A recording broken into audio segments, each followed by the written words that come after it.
High to everyone watching this. বেশ কয়েকদিন হয়ে গেল ভোটের রেজাল্ট বেরিয়ে গেছে। ভোটের রেজাল্ট 4 তারিখে বেরিয়েছে। আজকে যখন আমি কথাটা বলছি আজকে হচ্ছে ইটস অলরেডি 12 তারিখ। তো হ্যাঁ, আমি মোটামুটি 8 দিন late, but still trying to give a reminder to Bharatiya Janata party, যারা রিসেন্টলি পশ্চিমবঙ্গে ক্ষমতায় এসছে। প্লিজ আপনারা এটা ভেবে নেবেন না। আর আর আই এম সেইং দিস, মানে I am representing the whole of West Bengal. যারা আপনাকে ভোট দিয়েছে বা আপনাদের ভোট দেয়নি, ডাজেন্ট ম্যাটার। আপনার সাবজেক্ট যদি আজকের দিনে পপুলেশান 7 কোটি হয়ে থাকে কি 10 কোটি হয়ে থাকে, আপনাদের সাবজেক্ট সেই 10 কোটি মানুষ। সে আপনাকে ভোট দিয়ে থাকুক কি না দিয়ে থাকুক। তো হ্যাঁ, রিপ্রেজেন্টিং দেম আমি একটাই কথা বলবো যে আপনারা কিন্তু ক্ষমতায় এসছেন, মানে মানুষ কিন্তু এটা দেখেনি যে আপনারা কতটা কি ভালো কাজ করেছেন, কি গুজরাট মডেল, কি মডেল না। মানুষ আপনাদেরকে ক্ষমতায় এনেছে একজনকে সরানোর জন্য।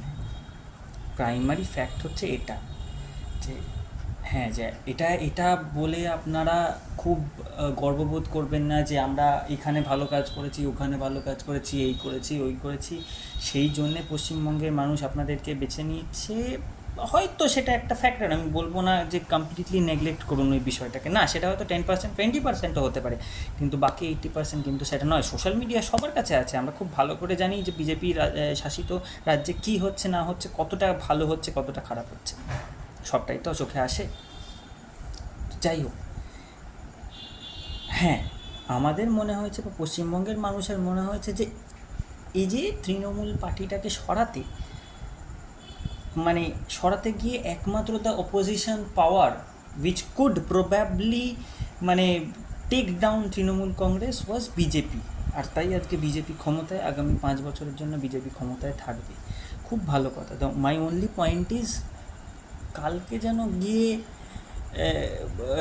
চাচা বিধায়ক হ্যাঁ হামারে, পাপা বিধায়ক হ্যাঁ হামারে, সেটা যেন না হয়ে যায়, যেটা অন্য রাজ্যে হয় আর কি, সেটা যেন না হয়। যে আমার কাকা, জেঠু, পিসেমশাই, পিসি যেই বিধায়ক, ঠিক আছে, খুব ভালো কথা, বিধায়ক হয়েছেন, ভোটের মানুষের ভোট পেয়েছেন, খুব ভালো কথা, কিন্তু ওই কালচারটা যেন পশ্চিমবঙ্গে না আসে, এটা আপনাদের দেখার একটা বিষয় বলে আমার মনে হয়। তো please keep this in mind.